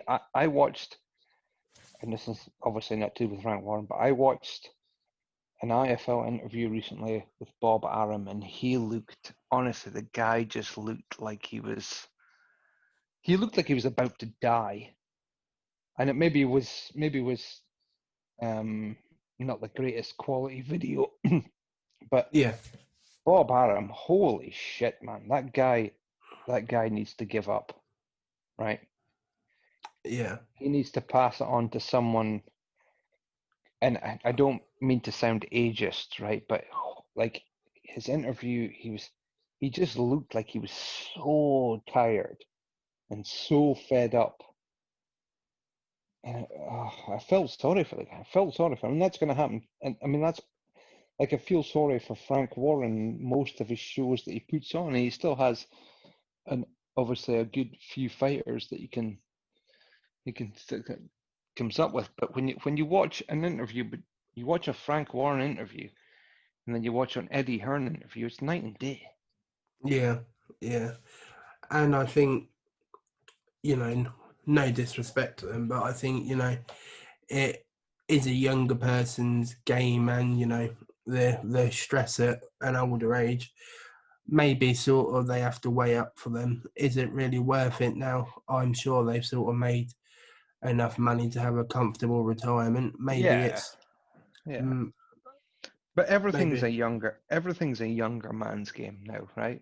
yeah, You look at just take anything across sport. You look at the management now in football, say. You look at the Premier League management now. You've got you've got you look at Manchester City. You look at Liverpool. Now, okay, although Guardiola and Klopp are not young men, but they're younger men, right? yeah, You look at you had Wenger and Fergie. At the end of their days, they were getting pretty old, right? Now you've got Guardiola, you've got Klopp, you've got Lampard, you've got Arteta. It's a younger man's game now, right? And this is with everything yeah, because yeah, you need the energy. You need the energy, right? yeah, and especially with boxing, that there's a lot of traveling, particularly in America, flights and whatnot, staying in hotels. Yeah, that's the thing with America. You can't go anywhere without taking a flight. If you want to go from New York to Las Vegas, man, that's a flight, Yeah, right? That's that's like I don't know how many hours that is, maybe 3, 4 hour flight. That's right from one end of America to the other. yeah, Or if you want to go to California, say, to LA, that's around so and then when you get there, you have to get down, and then you've got to do interviews and stuff. It's a young man's game, man. It's a young man's game. yeah. And I think quickly what Barry Hearn learned what he passed the boxing mantle on. I know it was a few years before Eddie come into boxing when Barry Hearn left, but I think that's what Eddie has learned when he said he won't be doing it at their age. Yeah, yeah. Because if you imagine the amount of fighters that Eddie Hearn's got, and the amount of stories he tells about how Yeah, he's working from dusk till dawn. You can only do that. You can only do that for so long, right? Before, yeah, like when I don't just mean you can only do it physically for so long, but there comes a point in time where you get to, you imagine you've got 3 kids and they're in their sort of early teens going down to their sort of 8, 9 years old, yeah, and it's 11 o'clock at night, and the kids are up screaming, running around, and you're still trying to take phone calls from people. You can only do that. There's only so much that you can take, right? And before yeah, you realize my children need the attention that they need to grow up to yeah, be, and I need to make sure that they grow up to choose the right career paths and get the right education and be the people that they need to be. And you work something like boxing, especially if you're dealing with Americans and stuff, where they only come online 6 hours later than you do. It's a lot. It's a lot to deal with. Imagine your wife. You're on the phone at 1 o'clock in the morning. Your wife's going crazy at you. It's ugh. I can only imagine. I can only imagine yeah. how bad it is. Yeah, and fair play to Eddie Hearn. I know he gets quite a lot of stick because, well, especially pay-per-view and whatnot, but for the amount of hours he puts in jetting from America to here, all around the country, it's not like he sends other people. I know he Yeah, sends he does it Frank Smith. himself, right? Yeah, so But could you imagine lying in bed next to your partner at 3 o'clock in the morning and Shelley Finkel decides to phone you? Blah, blah, yeah, blah. When you're having a phone call at 3 o'clock in the morning, your wife's like, well, you should just turn that phone off. You say, well, I can't turn it off because I need to make these fights. And she's like, you're an arsehole. Right? I hate you. Right, okay. yeah, And then you put your phone down at 3 in the morning, you have to get up at 6.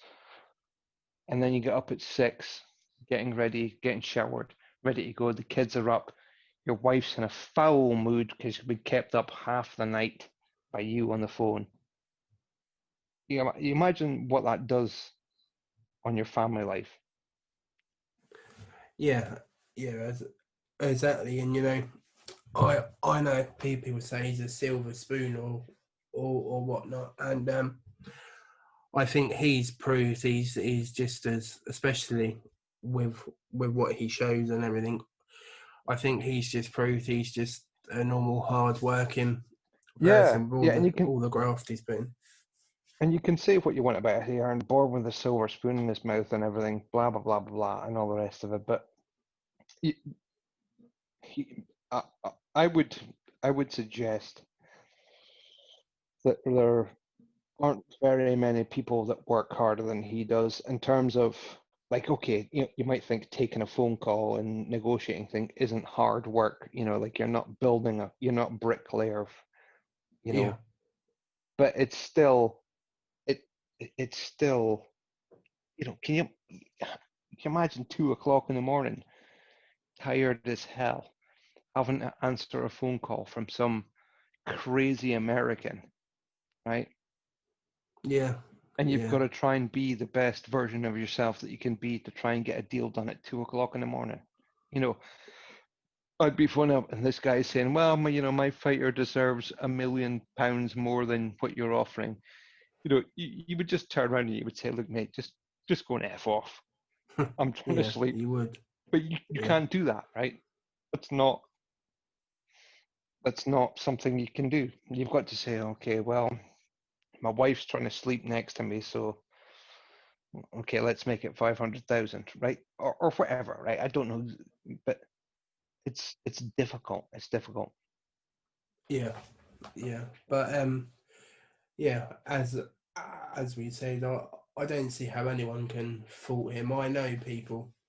It's mainly because of the pay-per-views from what I've seen, and they think he tries to rinse all the boxing fans or whatnot. But for me, the way I see it, he's just trying to provide the entertainment and the fights we all want to see. Yeah, a lot of it's not him. He doesn't decide the price that pay-per-view gets set at, right? He's just told make the fights. We'll sort out the price later, right? So Yeah, he is only doing his job, and Sky will decide how much they're charging for the fights. And the thing I like about Eddie Hearn is he is like Eddie Hearn's just in his early 40s, so he's not that much older than me, right? yeah, He is a little bit older than me, but he's not. But he is he's got personality about the guy, right? You can say whatever you want. Like when I see some of his interviews, and he's given a bit of the old, you know, Cockney lad about him and having a bit of a laugh in that. That yeah, resonates with me, right? yeah, You know, when he's being funny and stuff, uh, and it's something you don't see with. I don't want to pick on Frank Warren, right? But it's something I don't see with other other promoters. yeah, yeah. When he's And given a bit of the banter and he's given it a bit of the likely lad is what I am, right? Obviously, I'm just not Cockney, but when he gives a bit of a laugh and a giggle and stuff, and you're actually you're actually thinking this guy's much more like me than Frank Warren Yeah, is, for example. yeah, and it definitely resonates with normal people because, for example, my dad, I wouldn't say he's the biggest boxing fan. Um, I would say he's gotten into it the last 2 or 3 years only through me, but I sort of slowly introduced him to IFL, and we often watch the Eddie Hearn videos together. Yeah. And he was just sort of saying that you can. He didn't really understand the whole Frank Warren Eddie Hearn thing, but he, in his eyes, he says, well, you can see he clearly knows about the fighters because he can like rack off 20 shows that he's got coming up. He he obviously cares about them. He cares about the people buying the shows, and he seems to just want to provide for everyone, really, the fans, the boxers, Sky. He just wants to bring boxing as big as possible, I suppose. Yeah, and Eddie Hearn gives the impression that he is genuinely interested in the fights, right? Yeah, Being good fights, and you get the bad fights, right? As you do, and he's as disappointed as it. Like he is pretty honest as well. I mean, I've seen him look at fights where I've seen him look at a fight where his. I'm sure he even said this in the Taylor Pursoon first fight, right? He I'm pretty sure he even admitted that he would have. I think he said that it was a draw. I think he said he yeah, had it as a draw, but he wouldn't have been upset if Pursoon had won the fight. And he does kind of go there. Now he is a little bit biased, but he does. He's not completely unrealistic, right? I have seen him say that he would have seen some of his fighters losing the fight, and yeah. maybe been a little bit more biased, it might have been a draw. But he's not completely biased No, he isn't a Joe speaking Gallagher, about is him. he? Yeah, no, he's certainly not.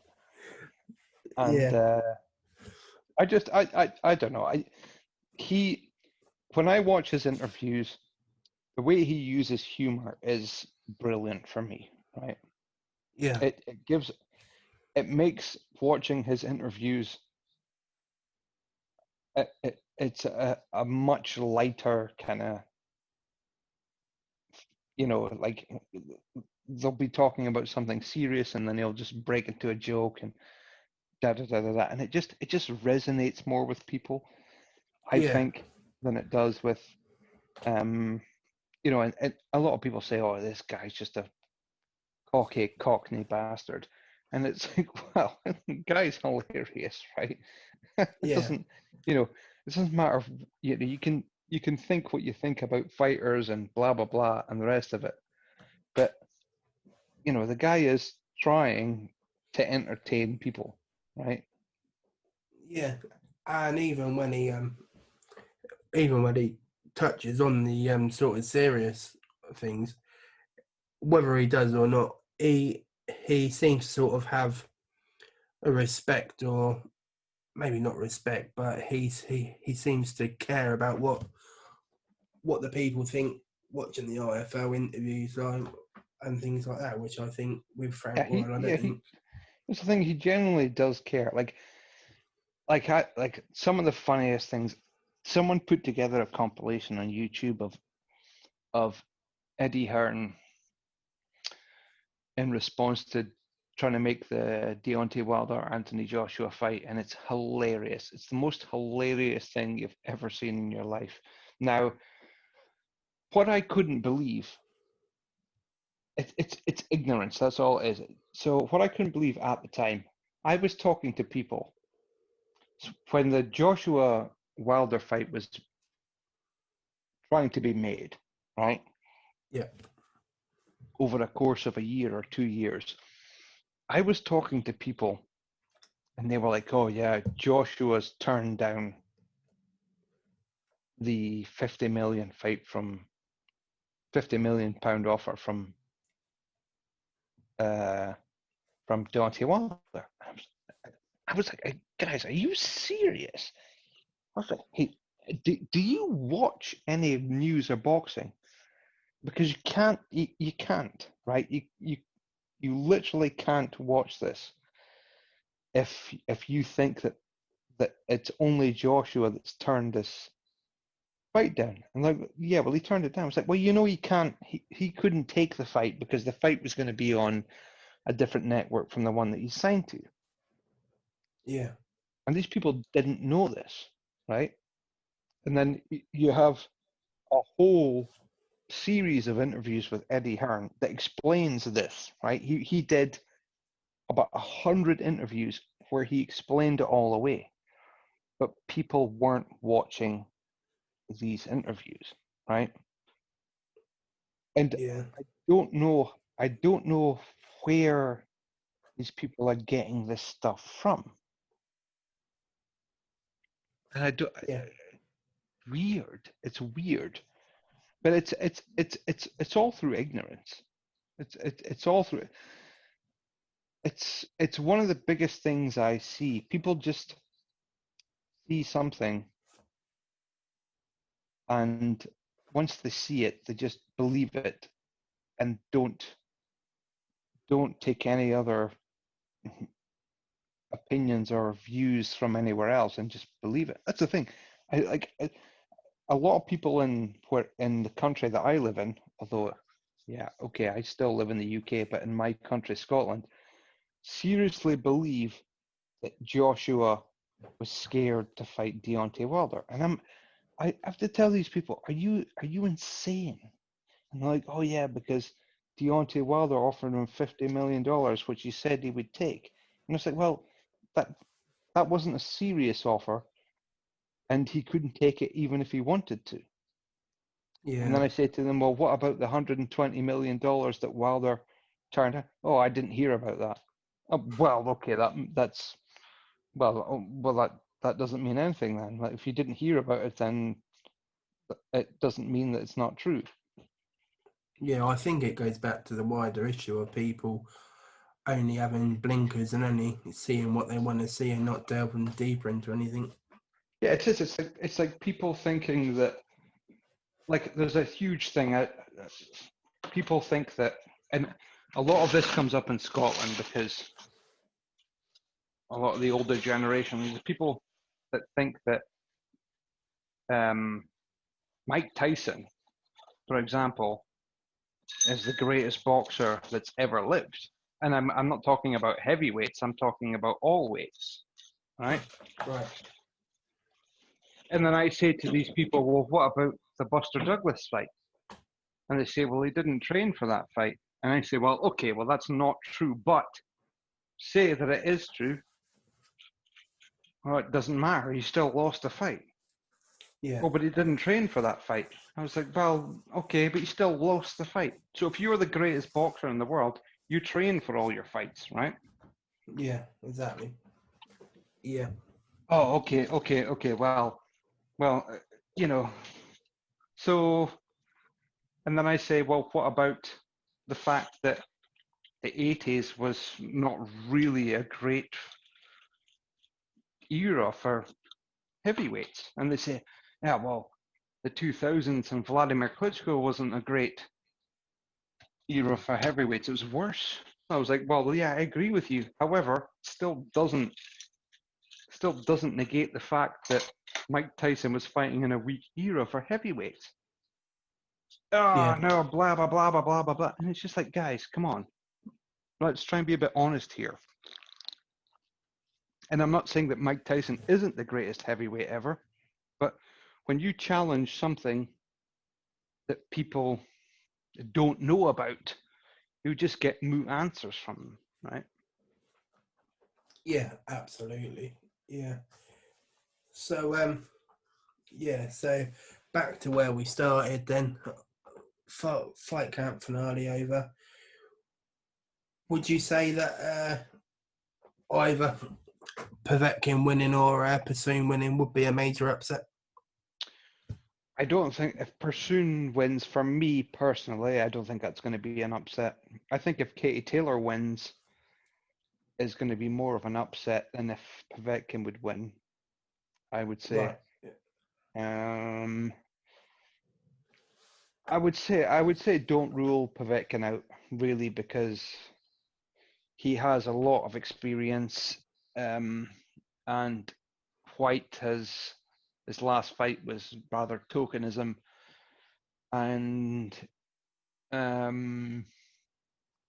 yeah, I would say it's been a while. It's been a long while since we've had this competitive a fight for Whyte. So I would say Pursoon winning would be less of an upset. Yeah. Yeah. But I would still expect Whyte to win against Povetkin, and I would say on points, and I would say that Whyte's probably going to use his boxing skills there.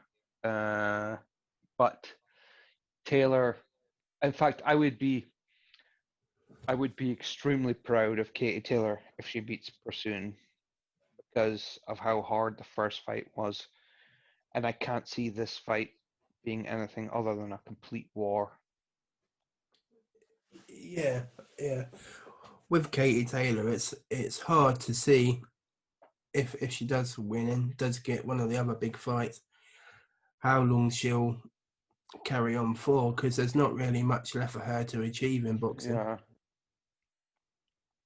but it depends how much money she's making as well. Depends how much Yeah. she's going to, because the Serrano fight. I mean, I don't know what happened there. What on earth happened there? Was it just a case of Serrano? You weren't paying me what I wanted to pay, or because that was agreed, right? Yeah. I believe Eddie Hearn wasn't changing the contract, so she was getting what she agreed to fight.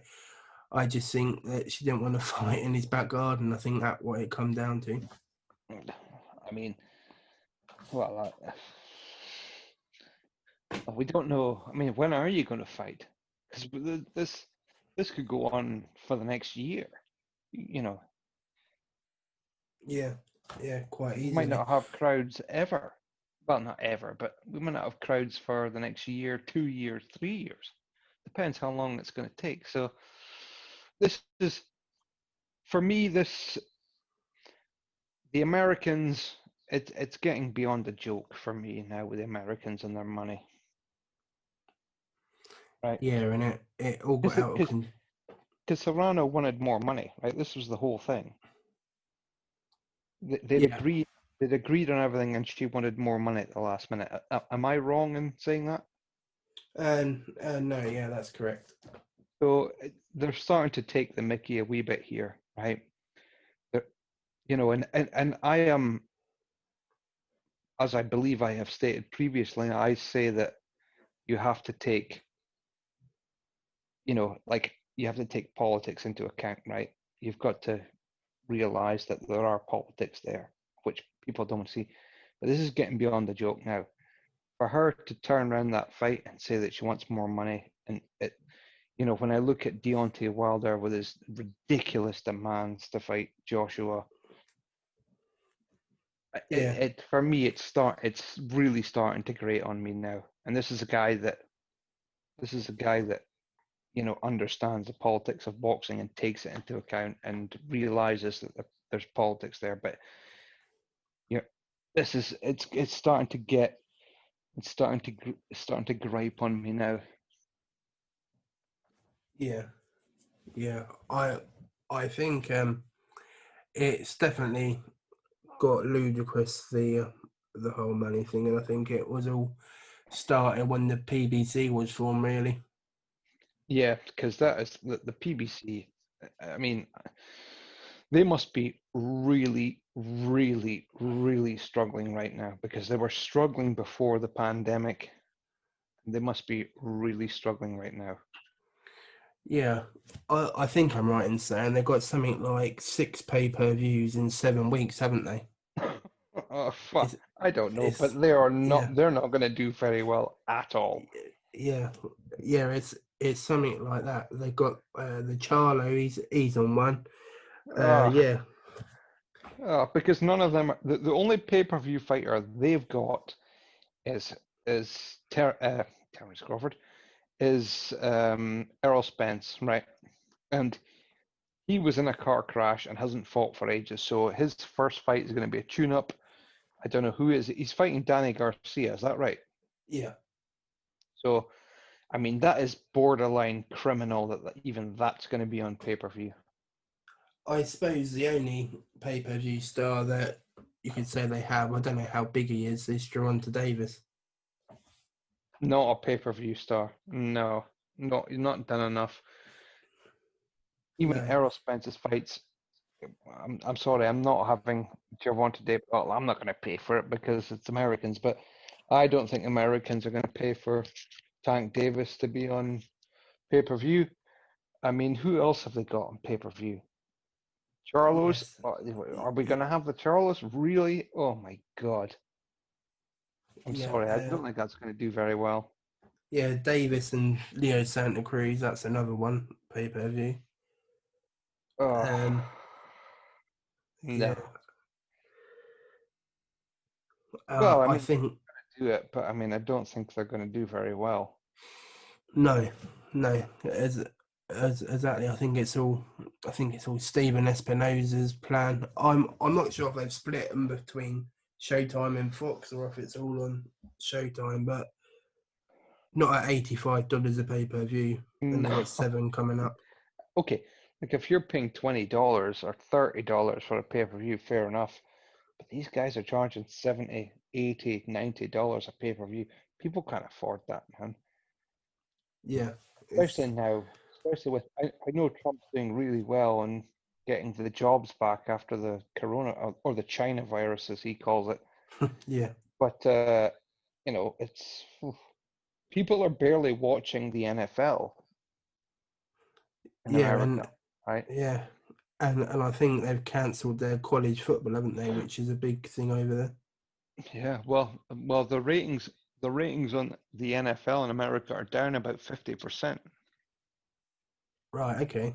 So, well, I think that's something to do with there's a bit of a contrast between there because everyone's kneeling during the national Oh anthem, yeah. which is causing a huge bit of division around America. But that's a totally different thing whatsoever. But yeah, that's I don't think people are going to be paying that amount of money for boxing in America. Afraid not. No. No. So yep. So before we wrap up, then what do you think will be the biggest surprise on the boxing? I know we keep going to Taylor Pursuit, but do you think any of the other Ugh. fights? I think I have a funny feeling. Now, I don't want to say this too hard, but I think Povetkin might beat Whyte. Yeah. Now, I only say this because of the disruption in Whyte's camp, right? Yeah. And I think we could see an upset, and I'm not saying it will happen, but I could see.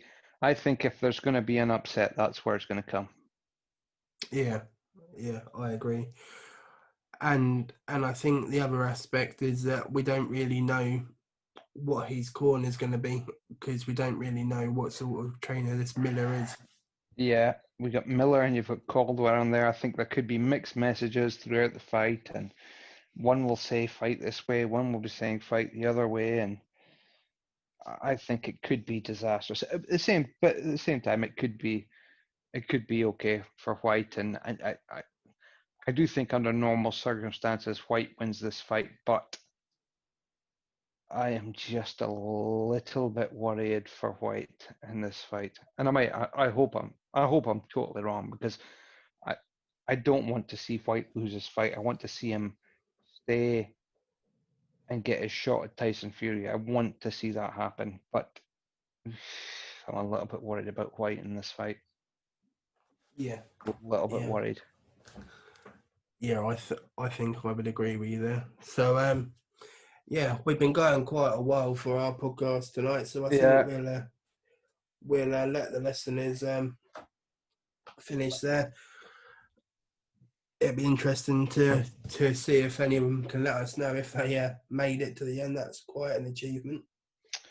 yeah, yeah. If anyone wants to leave a comment to let me know if I'm speaking total and utter crap or what, then just leave one.